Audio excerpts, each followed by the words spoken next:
Is Josh Jalinski, the financial quarterback, with Dr. Richard Smith. And folks, if you want the Income for Life blueprint, call us today, 888-988-JOSH.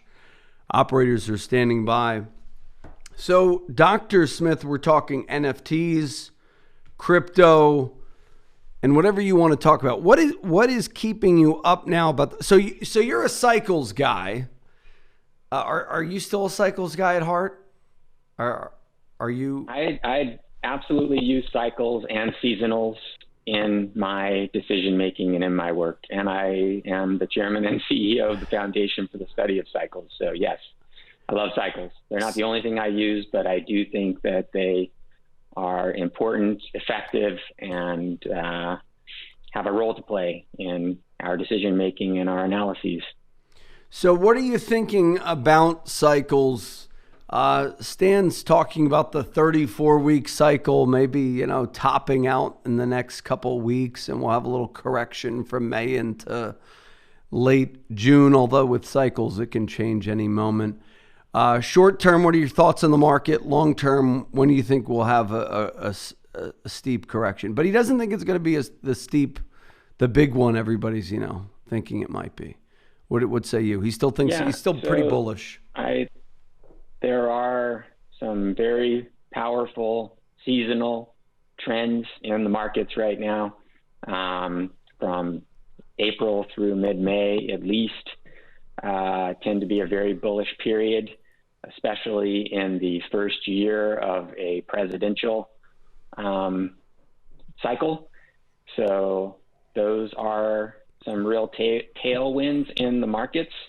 And then I think that we also have to factor in the quantitative easing and the stimulation that has been really riding a lot of the more bearish cycles that we'd find in the markets typically. And those seem to keep just getting blown by, or at least not having sharp corrections. So overall, it's hard to argue with what Jesse Livermore famously said. It's a bull market, don't you know? And so meanwhile, strong seasonality, obviously some excessive sentiment in the markets right now, concerns about the risk of a sharp correction, everybody running for the exits at the same time, at some high valuation levels already in the markets. So keeping an careful eye out on things, but I think that we can't argue with the bullishness and the breadth that we've been seeing.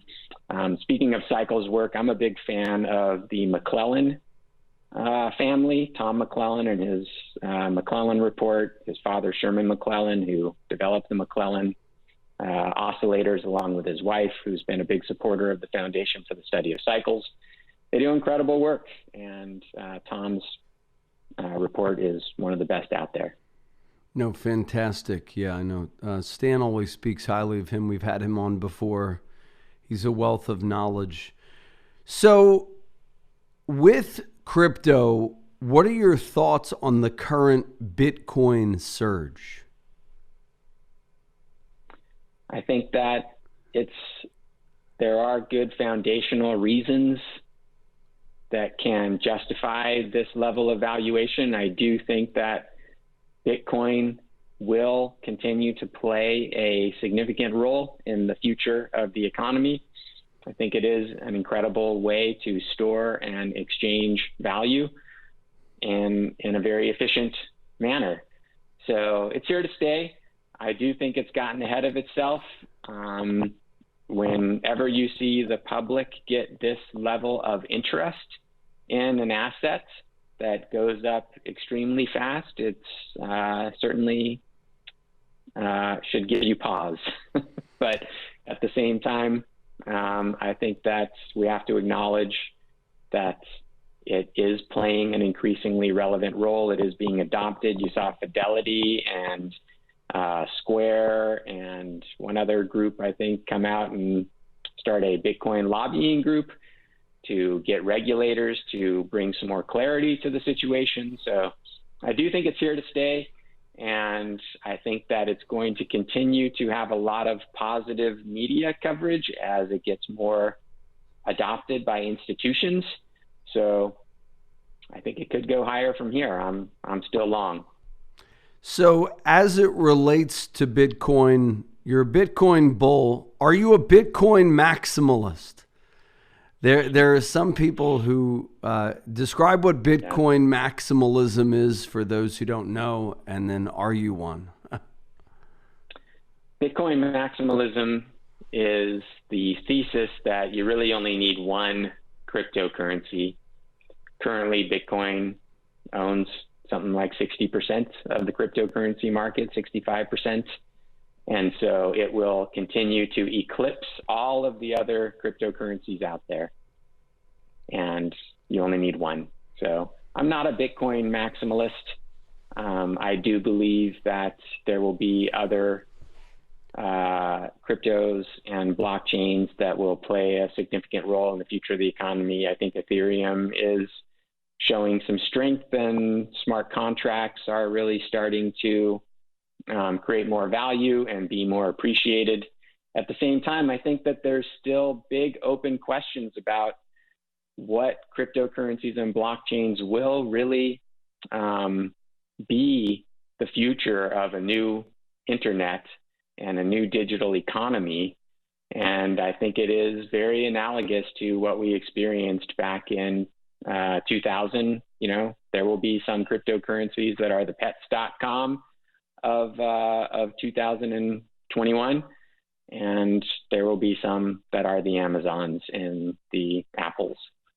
So now, what about that is still yet to be determined? What about the comments of Peter Thiel a week ago or 8 days ago that he thinks China could hack into it? Now, I was taking his comments, not that China would hack into it, but that China would use their defensive budget to mine more of it, which would threaten the dollar as the world's reserve currency. So a lot of people said, oh, exactly, Bitcoin can't be hacked. Although for the average person, I want you to explain why Bitcoin can't be hacked unless you're not, you can't speak to that. But I thought his comment was it's a defense, so the U.S. defense budget should be mining Bitcoin so that other foreign actors don't diminish the U.S.'s power. That's how I read his take. What say you? And then I want to answer your question about the hacking of it. I think that what Peter Thiel was talking about was really the unique role that the primacy of the U.S. dollar plays in the global economy and the power that gives the United States, the economic power. So China encouraging Bitcoin adoption is actually doing it to undermine the primacy of the U.S. dollar to create other currency alternatives to the U.S. dollar, and that undermines U.S. global power. So that made total sense to me, that would be a good strategy on the part of another global superpower that wants to undermine the United States. So yes, if Bitcoin can become something that people start to think of as a potential world reserve currency, that absolutely undermines the power of the United States that enjoys a unique position with the U.S. dollar. Yeah, imagine the U.S. not be able to get foreign countries to buy our debt. Imagine if all the foreign countries don't want our debt to build roads and bridges to nowhere and all these other things. Imagine if no one wants to buy at the auctions anymore because they're all buying at Bitcoin. So what do we do in a world to protect the U.S. from that? The Bitcoin people would say, well, the U.S. government should mine Bitcoin. Take our defense budget and just mine the remaining 2 to 3 million Bitcoin left, because there's only 21 million. So what say you? I'm also worried about China with Taiwan, and there's this chip shortage. Part of me thinks China remanded all the chips from Taiwan, and they're using them to mine Bitcoin. What say you? I haven't followed that, so I can't really say. I think that the risk of Bitcoin replacing the US dollar is a lot less than what the headline grabbing comments of Peter Thiel suggest. So I don't think it's as big of a threat as the media has made it out to be.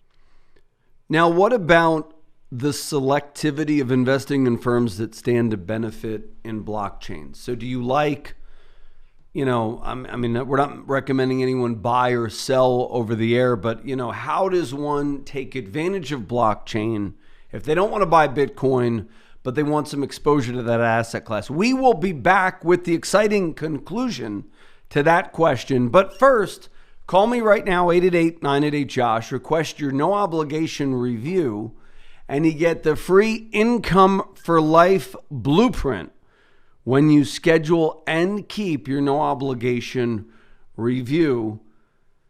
And it's a very important book for those of you. It's practical. Some of this Bitcoin, NFT talk, it's not really, when you come down to it, we're still going to be converting Bitcoin to dollars for the time being. You're still going to take your profits and convert them to US dollar to buy a home. Now, eventually, as this technology unfolds, more people may want Bitcoin than US dollars. But call us for the Income for Life blueprint today, and you will get 3 free gifts when you schedule and keep your no obligation review. Number 1 gift, a 45-minute strategy session with the team at the Financial Quarterback. Number 2, the Income for Life blueprint book. And number 3, your very own customizable blueprint where you could see year by year where you stand in your retirement. So call us now, 888-988-JOSH. 888-988-JOSH. We'll be back after these messages. The preceding program was sponsored by the Jalinski Advisory Group. Any awards, rankings, or recognition by unaffiliated third parties or publications, including 5-Star Wealth Manager, Advisory of the Year finalist by Senior Market Advisor, and Top of the $1 Million Roundtable, are in no way indicative of the advisor's future performance or any individual client's investment success. No award, ranking, or recognition should be construed as a current or past endorsement of Josh Jalinski or Wealth Quarterback LLC. Information regarding specific awards, rankings, or recognitions is available on the Wealth Quarterback website at www.jalinski.org. All investment strategies have the potential for profit or loss. Investment strategies such as asset allocation, diversification, or rebalancing do not assure or guarantee better performance and cannot eliminate the risk of investment losses. There are no guarantees that a portfolio employing these or any other strategy will outperform a portfolio that does not engage in such strategies. This broadcast should not be construed by any client or prospective client as a solicitation to effect or attempt to effect transactions in securities or the rendering of personalized investment advice. Due to various factors, including changing market conditions, the information discussed in this broadcast may no longer be reflective of current positions or recommendations. While information presented is believed to be factual and up to date, Josh Jalinski and Wealth Quarterback do not guarantee its accuracy, and it should not be regarded as a complete analysis of the subjects discussed. The tax and estate planning information discussed is general in nature, is provided for informational purposes only, and should not be construed as legal or tax advice. Listeners should consult an attorney or tax professional regarding their specific legal or tax situation. Advisory services offered through Wealth Quarterback LLC.